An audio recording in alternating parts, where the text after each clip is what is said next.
በስመ አብ ወወልድ ወመንፈስ ቅዱስ አሐዱ አምላክ አሜን። በክርስቶስ ክርስቲያን፣ በወልድ ወልደ እግዚአብሔር፣ በመንፈስ ቅዱስ መንፈሳውያን የተሰኛችሁ የኃያሉ የልዑል እግዚአብሔር ቤተሰቦች የእናታችን የቅድስት ድንግል ማርያም የአስራት የበኩራት ልጆች እንኳን ለሊቀ መላእክት ለቅዱስ ዑራኤል ወርሃዊ መታሰቢያ ክብረ በዓል በሰላም በጤና ደረሳችሁ። ዛሬ የምናቀርብላችሁ የቅዱስ ዑራኤል የመጋቢት 22 ቀን የሚነበበውን ድርሳኖ እናሰማለን። ከሊቀ መላእክት ከቅዱስ ዑራኤል ረድኤቱን በረከቱን አማላጅነቱን እንዲያድለን የልዑል እግዚአብሔር መልካም ፈቃድ ይሆንልን። ይህንን ቻናል ይጠቅማል ብላችሁ የምትረዱ ካላችሁ ሰብስክራይብ፣ ላይክ እንዲሁም ሼር በማድረግ እንድታበረታቱ ስንል በልዑል እግዚአብሔር ስም በትህትና ቃል እናሳስባለን።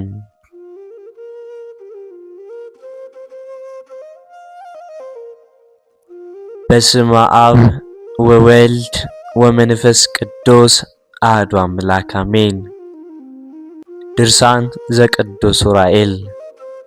አንድ አምላክ በሚሆን በአብ በወልድ በመንፈስ ቅዱስ ስም እናምናለን። በእውነት ልመናውና በረከቱ ለዘላለም ከወዳጁ ጋር ይሁንና በመጋቢት 22 ቀን የሚነበብ የሚጸለይ የመላእክት አለቃ የቅዱስ ዑራኤል ድርሳኑ ነው።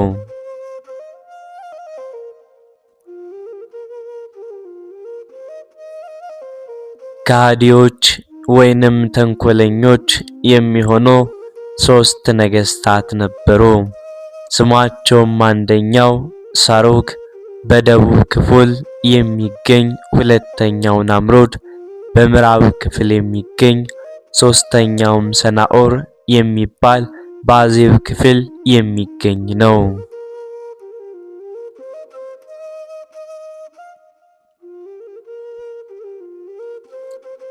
እነዚህም 3ቱ ነገስታት በምድር ሁሉም ላይ ነገሱ። ጠላቶቻቸውን ሁሉ ቀጥቅጠው የገዙና ከስልጣናቸውን በታች ያደረጉ ነበሩ።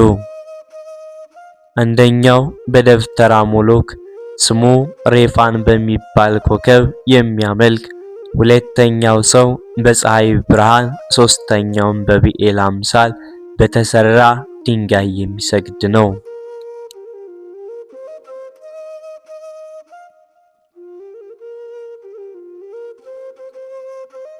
ሕዝቡም የታወቁት ጣዖታትን ተሸክመው አይነሳሉ።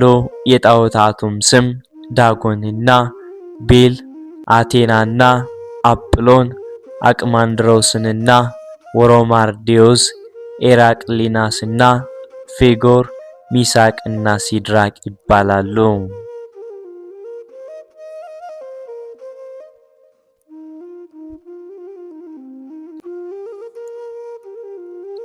የጣዖታቱም አገልጋዮች አምላካቸው ጣዖታቱ ይቅር የሚላቸው ዘንድ የፈቀዱትን ሁሉ ይለምናሉ። ግማሾቹም አውራስና ናዝሪት፣ አጣሪዮ፣ ሄልያሴፍ፣ ደብራንና ሄልዲዮን እያሉ ስማቸውን በመጥራት ለክቡር ስዕል ይሰግዳሉ። ጠንቋዮቹ ወይንም ሟርተኞቹ ከሰናዖር ሰዎች ላይ የእግዚአብሔር መቅሰፍት እስኪወገድላቸውም ድረስ ይጮሃሉ። ከዚህም በኋላ ውስጧ በቀለም የተጻፈ ናምሩድ ወህትምት ይእቲ በእንተ ዑራኤል እንደተባለችው በመልኩ በዑራኤል እጅ የተዘጋጀ አንዲት ደብዳቤ ከሰማይ ወደ ምድር ወደቀች።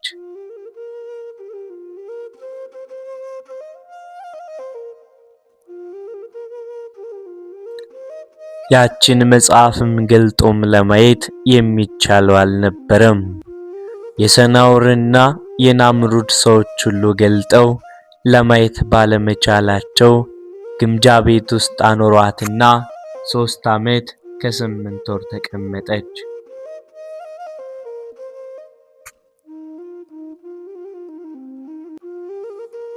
ከዚህም በኋላ ናምሩድ እግዚአብሔርን ወደማያውቁ ወደ ሰናዖርና ወደ ሳሮግ አወዳደቋን በተመሳቀለ ጎዳና ወይንም በሜዳ ሆኖም ሳለ መልእክቷ ለማንኛውም ወገን ያልሆነችው ሕዝቡም አግኝተው እንዴት እንዳነሷት መልእክተኛውን ላከ።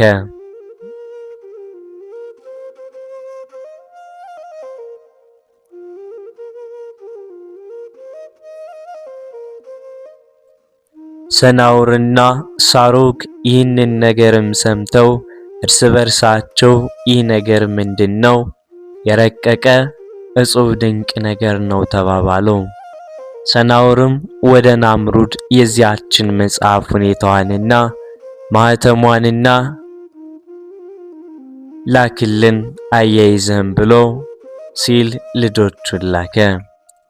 ልጆቹም ይህንን በጎ ነገር በነገሩትም ጊዜ ያንን መጽሐፍ አሽጎ ለአንድ መልእክተኛም ሰጠው። መልእክተኛውም የሰናዖር ሰዎች በዓል አድርገው ዘፈን ከሚዘፍኑበትና ከሚጫወቱበት ቦታም ወስዶ ያቺን ቅዱስ መጽሐፍ ሰጣቸው።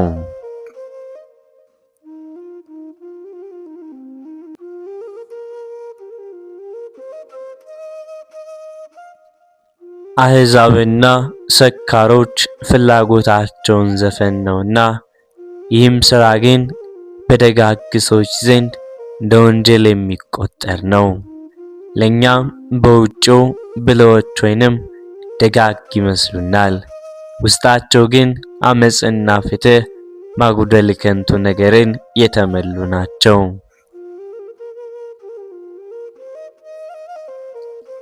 ሰናዖርና ሳሮግ ወደ ጥንተ ነገራቸው ተመልሰው ያችን መጽሐፍ አነበቧትና ንጉሥ በሰማይ ላይ እንዳለ ይኸውም የሚነግሰው የብርሃናት ገዢ አብም ሲሆን ወልድም የሚነግሰው ከአብና ከመንፈስ ቅዱስ ጋር መንፈስ ቅዱስም ከአብና ከወልድ ጋር ሆኖ የሚነግሳለ የምትል ቅዱስ መጽሐፍ ናት።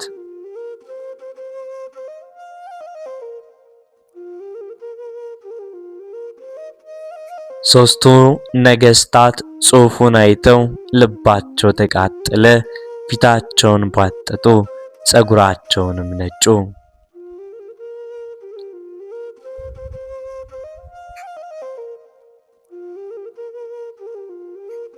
ከዚያም በሐሳባቸው በላያችን ላይ ንጉሥ ካለ ከኛ ጋር ሊዋጋ ይችላልን?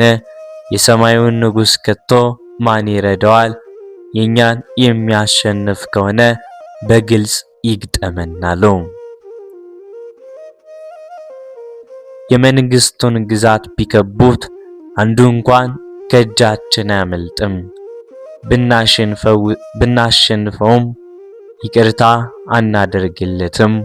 ወደ ሀገራቸው ገብተን ማለት ወደ ሰማይ ወጥተን በሀገራቸው ቋንቋ እንጣላቸዋለን እንጋደላቸዋለንም ተባባሉ።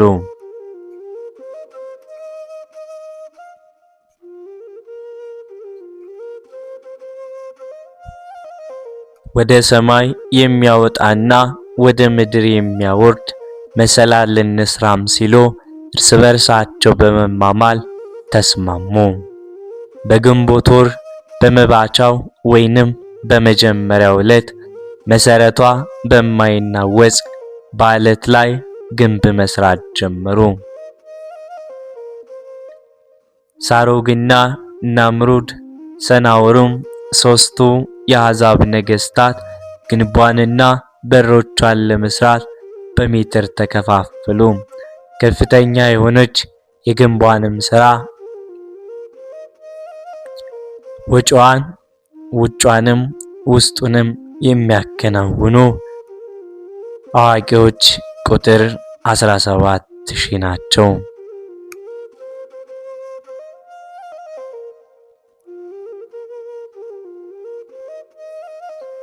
እንጨት እየቆረጡ በልክ በልኩም በማዘጋጀት የተመረጡ ታዋቂዎች ከሆኑት ከሴት ልጆች ወገን 20,000 ናቸው። ከሩቅና ከቅርብ እያመጡ ለሚያዘጋጅና ድንጋይም እየጠረቡ ለሚያቀርቡ ወይንም ለሚገነቡ ገንቢዎችና ለእንጨት አናጺዎች አዋቂዎች 15,000 ሹሞች ሾሙ። እንዲሁም ከቆላው ምድር የተቆረጠውን የማይነቅዝ እንጨት ለሚሸከሙ 12,000 አዛዦችን ሾሙላቸው። ከበረሃው ውስጥ የወደቁትን ደረቅ እንጨቶችን የሚያነሱ 11,000 ታላላቅ አዛዦችን ሾሙ። እነዚህም ጠንካሮችና ወፍራሞች የሆኑ እንጨቶች ጽናታቸው ወይንም ጥንካሬያቸው ጥላቸው እንደሚያይ የምርም በቅመም ተራራ ላይ እንደሚናገሩ ደዋሊያ መንጋ ናቸው። ሁሉም በየተመደቡበት የሹመት ቦታቸውም እያሉ በተሾሙበትም እያገለገሉ ተሰማሩ። ስለ ምግባቸውም ከዚያ ስንዴና ምስር እያበሰሉ ምግባቸውን የሚያዘጋጁ አዋቂዎችን በየክፍላቸው መደቡላቸው።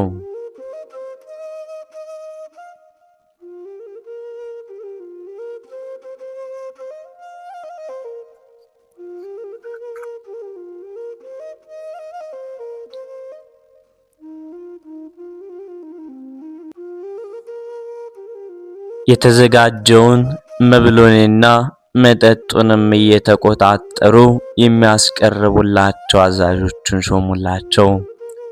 ከዚህ በኋላ ተሰብስበው ጉባኤ ካደረጉም በኋላ ግንቡን መገንባት ጀመሩ።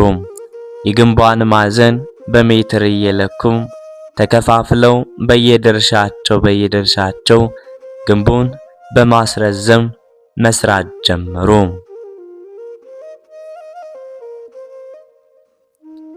ወደ ሰማይ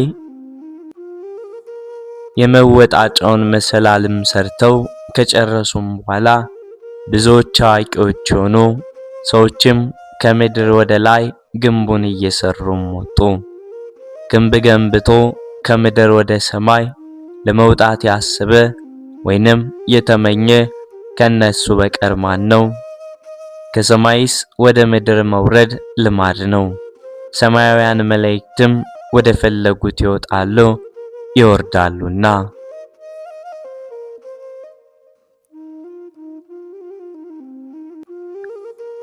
ቀደምት ከሆኑት የእግዚአብሔር መላእክት አንዱ እርሱ ሳጥናኤል የሞራል ድጋፍ ስለሚሰጣቸውና በምክርም ስለሚረዳቸው ልባቸው ደንድኗልና ወይንም በትዕቢት ተወጥሯልና የልብ ትዕቢት እግዚአብሔርን ይቃወመዋል ሲል መጽሐፍ እንደተናገረ የሰናዖርም ሰዎች በትዕቢታቸው የሰማይን አምላክ ተቃወሙት።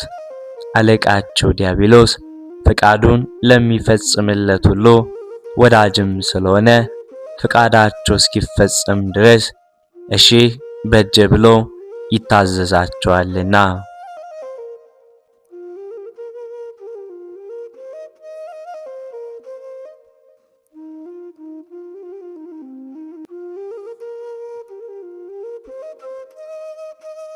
እግዚአብሔር ግን በየተሰማሩበት ይህም ሥራ የኔ ድርሻ አይደለም፣ ሰራተኛው አንተ ነህ በማለት እርስ በርሳቸው ፍቅር አጥተው እንዲጣሉም አደረጋቸው። ግንቢዎቹ ከምድር ወደ ላይ በጣም ሲርቁ ከታች ድንጋይና ጭቃ የሚያቀርብላቸው በየቦታው ታጣ።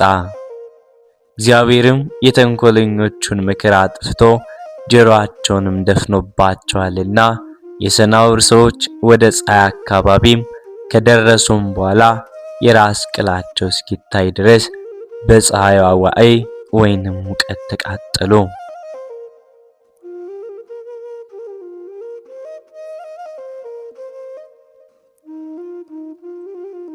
ከፀሐይም አካባቢ ባለው አየር ላይም ሆነው ወደ ጽርሐ አርያም የተሳለ ጦራቸውን ይወረውሩም ጀመር።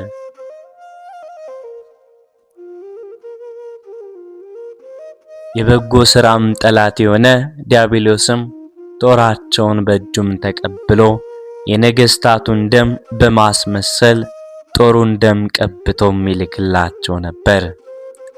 እነርሱም ከሦስቱ ነገሥታት አንዱ ንጉሥ የሞተም ስለመሰላቸው ይዘፍኑ ይሸልሉም ጀመር። ከዚህም በኋላ የእግዚአብሔር መልአክ ቅዱስ ዑራኤል ሰኔ 22 ቀን ወርዶ ያችን ግንብ ከመሰረቷም ነቃቅሎ አፈረሳት። የሰማይና የምድር አምላክ በግንቢቷ ምክንያት በቀልን ስላደረገ ለወሬ ነጋሪ ሰው እስኪጠፋም ድረስ ሰራተኞቿ ወይንም ሐናጺዎቿ፣ ገንቢዎቿና የሰናዖር ሰዎች በሙሉ ተደመሰሱ።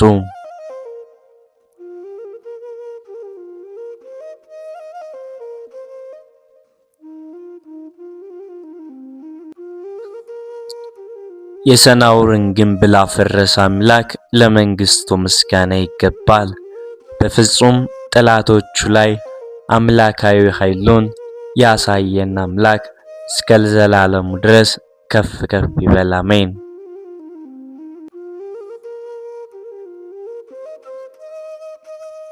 የፍጥረት ሁሉ አምላክ የሚሆን አምላካችን አባታችን አዳምን ባሪያውና በአምሳሉ አስቀድሞ ሳይፈጥረው ስማቸው የማይታወቅ እልፍ አእላፋት በመቶ ሚሊዮን የሚቆጠሩ መላእክት በየማዕረጋቸውና በየሹመታቸው ነበሩ። ሚካኤልና ገብርኤል፣ ሱራፌልና ኪሩቤል በአደባባዩም ቆመው አሸናፊ የሚሆን እግዚአብሔርን ያመሰገኑት ነበር። ስለዚህ እግዚአብሔር እርሱ ይቅርታና ምሕረትን እንደመውደዱም መጠን ሚካኤልና ገብርኤልም ምሕረትን ለሰው ልጅ ማማለድን ስለሚወዱ ከፍ ከፍ አደረጋቸው። አዳምን ከፈጠረውም በኋላ የ99ኙን ነገደ መላእክት ስማቸውን ገለጠ።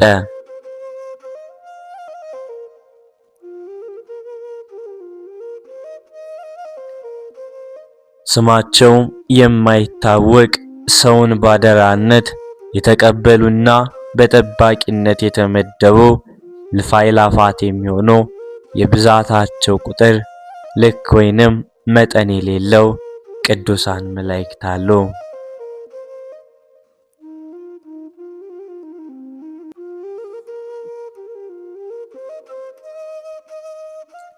ከዚህም በኋላ ዑራኤል በየጊዜው በግልጽ እየተነሳ ለሰው ልጅ ምሕረትን ለማሰጠት ዘውትር ስለኛም አጥብቆ ይለምናል፣ ይማልዳል። የሰማይ መላእክትም ስለ ሰውና ስለ እንስሳት ስለ ፍጥረት ሁሉ ከእግዚአብሔር ዘንድ ሁልጊዜ ምሕረትን ይለምናሉ። ሚካኤልም በየዕለቱ ምሕረትን ይለምን ዘንድ በኃያሉ አምላክ በስተቀኝ ይቆማል። ገብርኤልም አቤቱ ጌታዬ ሆይ ፍጥረትን ፈጽመ ይቅር በል እንጂ አታጥፋ፣ ቃል ኪዳን ሐሰት አይደለምና ለወዳጄ ለአብርሃምና ለልጁ ለይስሐቅ እንዲሁም ባለሟል ለሆነ ለያዕቆብ የሰጠውን ቃል ኪዳንም ማሰበ ለእነርሱ ያደረግከውን ለእነዚህም አድርግ አላቸው። ማራቸውም ይቅር በላቸው እያለ ይማልዳል። በእናት በማርያምና በመጥምቁ በዮሐንስ ቅዱሳን በሚሆኑ በመላእክቶች ሁሉ ብለ በመስቀል ኃይል እርዳን። ከፊት በምንቆምበትም ጊዜ አቤቱ አታጋልጠን፣ አታሳፍረን እያሉ ይጸልያሉ።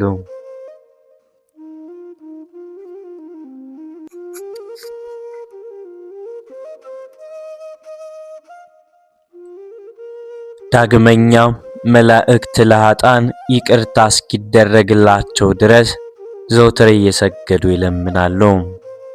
ይልቁንም ቅዱስ ዑራኤል ካንደበቱ ምስጋና አይደለምና አይለይምና መልእክተኛም ስለሆነ ልመና የማያቋርጥ ትጉህ የማያንቀላፋ ጸሎት ካፉ የማይለይ በመሆኑም ከእግዚአብሔር ዘንድ ለማማለድ ሌት ተቀን ይለምናል።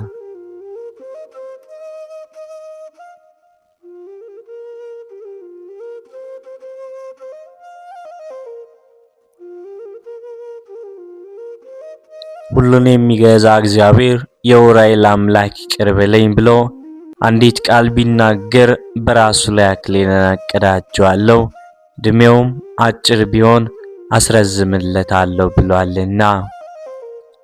ከሞተም በኋላ ባሕረ እሳትን አሻግሬ ዓይን ያላየውን ጆሮ ያልሰማውን የጻድቃን ነፍሳት ከሚያድሩበት ከዚያ በሕይወት አገር አኖረዋለሁ። ትሕትናውና በቅንነት ለመልእክቱ ታዛዥም መሆኑን አይቶ እርሱ የሰውነት ፈራጅ ጌታ በዚያም ይወደዋልና።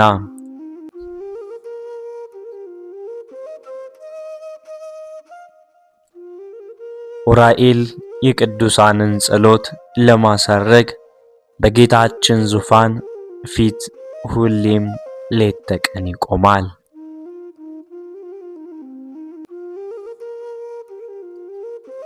ዳግመኛም ሁሉን የሚገዛ እግዚአብሔር ተስፋ የሌላት ኃጢት የሆነች ነፍስ የዑራኤል አምላክ ይቅር በለኝ ብትለኝ ከገሃነመ እሳት አውጥቼ በእረፍት ቦታ እስከ ዘላለሙም ድረስ አሳርፋታለሁ አለ።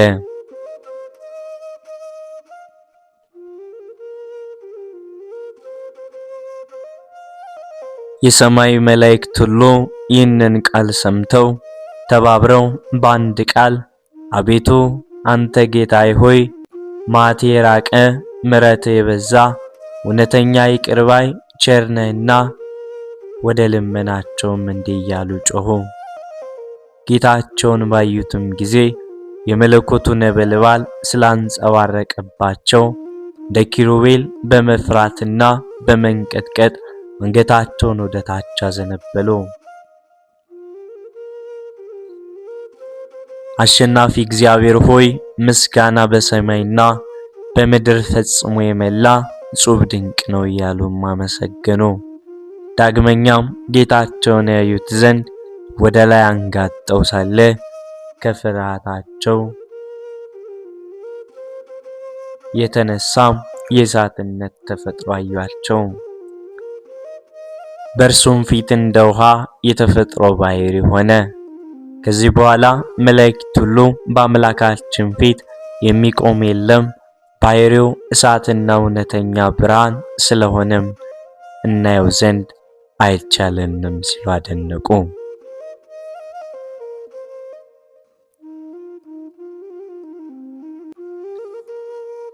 የመላእክት እሳትነት ግን በጥንተ ተፈጥሯቸው ሌላም ስለሆነ በጌታችን ፊት እንደ ውሃ ሆነው ይህ ለሚሰማው አስደናቂ የሆነ እጹብ ድንቅ ነው።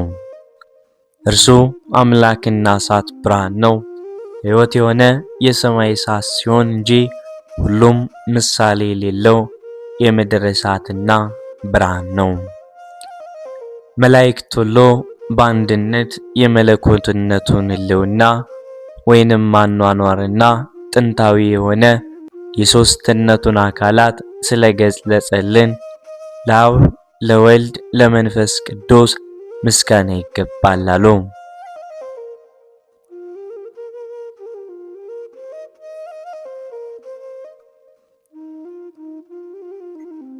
ምስጋናን የተመሉና ሁለንተናቸው ግሩማን የሆኑ እነርሱ ለየራሳቸው ሊታዩ አይቻልም፣ ዘውትር ለሚያያቸው ዓይኖች ግሩማን የሚያስፈሩም ናቸው።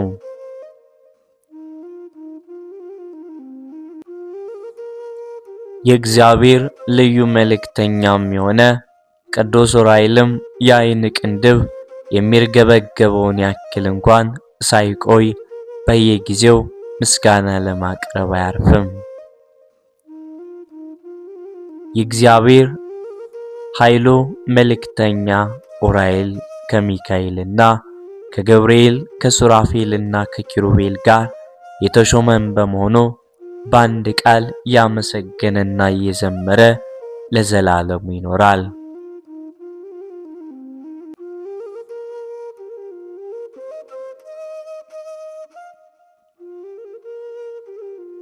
ከእመቤታችን ከቅድስት ድንግል ማርያም ሥጋን ለብሶ ሰው የሆነ ጌታችንና አምላካችን መድኃኒታችን ኢየሱስ ክርስቶስ በተሰቀለም ጊዜ ፀሐይ ጨለመ፣ ጨረቃም ደም መሰለ፣ ከዋክብትም ከሰማይ ወደ ምድር ወደቁ።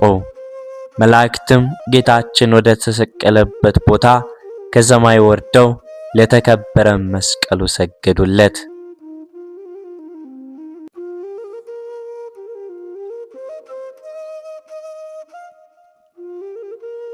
ብዙዎች ሰዎች ነፍሳት ከመቃብራቸው ተነስተው የጌታችን ሞት ባዩም ጊዜ አቤቱ ጌታችን ሆይ ሁላችን ዛሬም ቢሆን ለዘወትርም ለመስቀል እንሰግዳለን እያሉ ፈጽመው አለቀሱ። መላእክትም በመፍራትና በመንቀጥቀጥ ከእግረ መስቀሉ በታች ክንፋቸውን ዘርግተው በምድር ላይ ተነጠፉ። ያን ጊዜ መልአኩ ዑራኤል ሰይፉን መዞ መጣና ምድሪቷን ሊያጠፋት ቢወድም የአብ ምሕረቱ የወልድ ትዕግስቱ የመንፈስ ቅዱስ ቸርነቱ ከለከለችው። ይህ የተሰቀለው አምላኩና የፍጥረቱ ሁሉ አምላክ በመሆኑ ይህንን ዓለም ለማጥፋት ተቆጣ ወይንም በቁጣ ተነሳ። ዑራኤል ማለት ይቅር ባይ ትዕግስተኛ፣ ሚካኤል ማለት ድንቅ ነገር፣ ገብርኤል ማለት የእግዚአብሔር ልጅ ማለት ነው። የሰማይ መላእክት ሁሉ ከምድር እስከ ሰማይ ክንፋቸውን ዘርግተው በመፍራትና በመንቀጥቀጥ የመስቀሉን አካባቢ ወይንም ዙሪያ በውስጥም በውጭም ክንፍ ለክንፍ ገጥመው መሏት።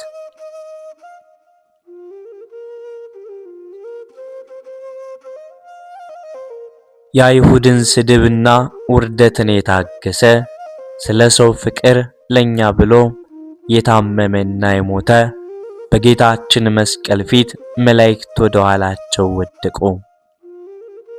6 ሰዓት በሆነም ጊዜ ፀሐይ ጨለመ፣ ጨረቃም ደም መሰለ፣ ከዋክብትም ከቦታቸው ወደቁ። የአይሁድም ፋሲካ ጨለማ ሆነ። ከዚህም በኋላ ሆምጣጣ ከሐሞት ጋር ቢያጠጡትም ቀምሶም እምቢ አለ። ኤሎሄ ኤሎሄ ላማ ሰበቅታኒ አለ። ትርጓሜውም አምላኬ አምላኬ ለምን ተውከኝ ማለት ነው። ከቀኑ 6 ሰዓት በሆነም ጊዜ አባቱ የልጁን ጩኸት ሰምቶ ሕሊናው ራራ። በልጁ ምክንያት ይህችን ዓለም ሊያጠፋት ወደደ። ዳግመኛም አባቶይ ይህንን ሥራ የሚሰሩት ባለማወቅ ስለሆነ ይቅር በላቸው እያለ ወደ አባቱ ወደ እግዚአብሔር አብ ጸለየ፣ ለመነ።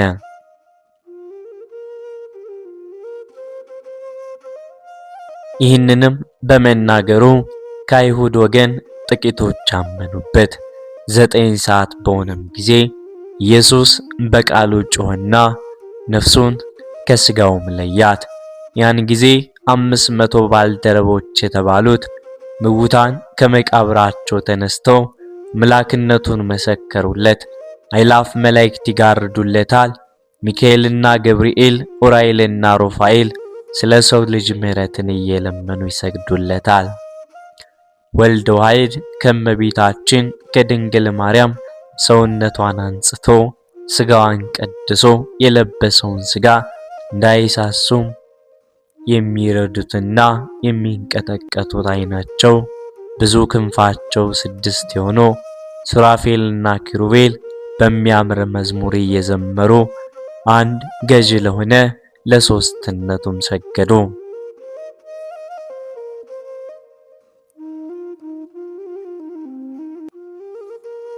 ከእመቤታችን ከድንግል ማርያም በለበሰው ሥጋም ታመመ፣ ሞተ። በመቃብርም ውስጥ 3 ቀንና 3 ሌሊት አደረ።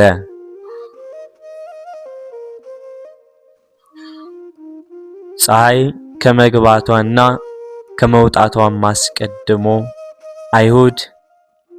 ከአይሁድም ወገን የሚሆን አንድ ወታደር መጥቶ ቀኝ ጎኑን በጦር ወጋውና ስለ አዳም ጥምቀትና ስለ ሁላችን ሕይወት ከቀኝ ጎኑ ደም አፈሰሰ።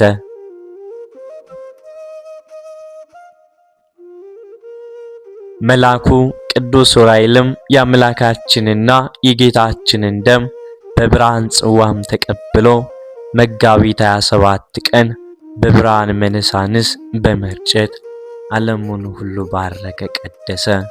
የፍጥረት ሁሉ አምላክ ለሆነ ለፈጣሪያችንም ዛሬም ዘውትርም እስከ ነፍስ እቅታም ድረስ ከዚያም በኋላ ለዘላለሙ ለእርሱ ምስጋና ይገባል። አሜን።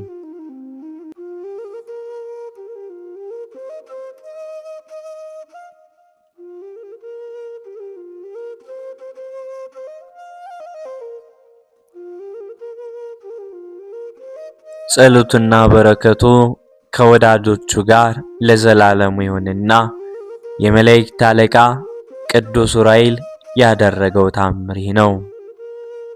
እጁ ሽባ የሆነና ዘወትር ጋኔን የሚጥለው አንድ ሰው ነበር።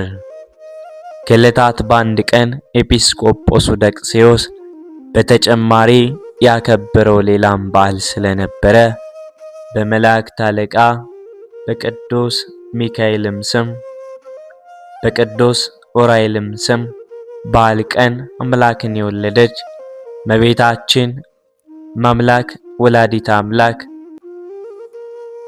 ወደ ድንግል ማርያም ቤተክርስቲያን ሄዶ ገባና ያ በሽተኛ ከቅዱስ ዑራኤል ስዕል በታች በጉልበቱም ተንበርክኮ እየሰገደ ስለ በሽታውና ስለ ድካሙም ብዛት በጣም ያለቅስ ጀመር።